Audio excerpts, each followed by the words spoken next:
Europe 1, les pieds dans le plat. L'histoire vraie ou pas de Pierre Bellemare. Il l'a Piotr. Qu'est-ce que ça compris, là? C'est un nom propre. Hein. Il l'a Piotr. Ouais. Un sexagénaire allemand d'origine polonaise, croupi dans les geôles françaises. Transféré de prison en prison au gré de ses diverses condamnations, il purge à Toul une dernière peine de 10 ans pour tentative de meurtre. En juin 2003, lorsque vient l'heure de sa libération, le détenu est saisi d'une peur incontrôlable à l'idée de devoir affronter le monde extérieur. Dans l'espoir de prolonger son séjour derrière les barreaux, il écrit au procureur de Berlin pour s'accuser de l'assassinat 10 ans plus tôt d'un Néerlandais et demande à la police de Toul de venir l'interroger. À l'inspecteur qui s'est déplacé, Piotr avoue avoir rossé à mort un compagnon de beuverie devant une boîte de nuit, puis l'avoir dépouillé de 2000 marks. Détail troublant, on avait effectivement retrouvé dans les poches du malfrat un florin et une carte de club établie au nom de la victime.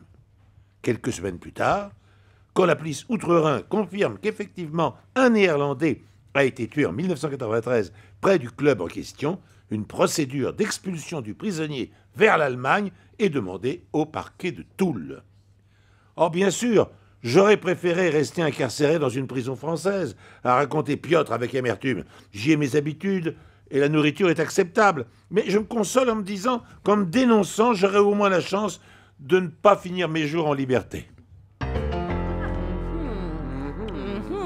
Belle histoire, encore une fois, de Pierre Bellemare. Au début, on avait du mal à comprendre que c'était un nom de famille. Hein. Ouais. Il l'a Piotr. C'était une insulte en fait. Il l'a Piotr. Oui, moi aussi, je pensais qu'il insultait des personnes, mais bon. Ça m'arrive rarement. Oui, on le sait. Oui. Est-ce que vous y croyez à cette histoire, Laurent Guimier? Oui, j'y crois, parce que je crois avoir lu des récits comme ça de prisonniers qui avaient énormément de mal à envisager la libération après des années sous les verrous. Simone Veil, qui s'est occupée beaucoup à un moment donné des prisons, m'avait raconté des anecdotes de ce genre, tout à fait. Oui. Donc j'y Valérie. crois. Oui, moi aussi, j'y crois. Je trouve que, en plus, Pierre Bellemare met toujours de la conviction. Et là, je ne vois pas le vice, parce que Pierre Ouais, c'est Bellemare, ça. souvent, Ouais.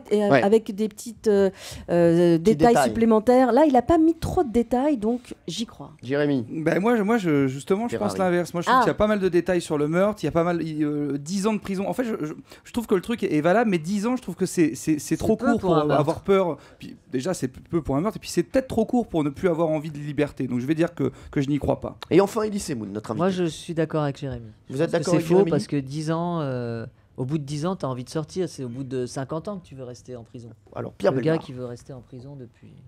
Alors, je vous dis tout. Il y avait une précision que j'ai enlevée dans cette histoire. Ah. C'est que avant- Ça y est. Oh, le coquinou. Avant de faire ces 10 ans-là, il en avait déjà fait 30 avant. Hein. Bon.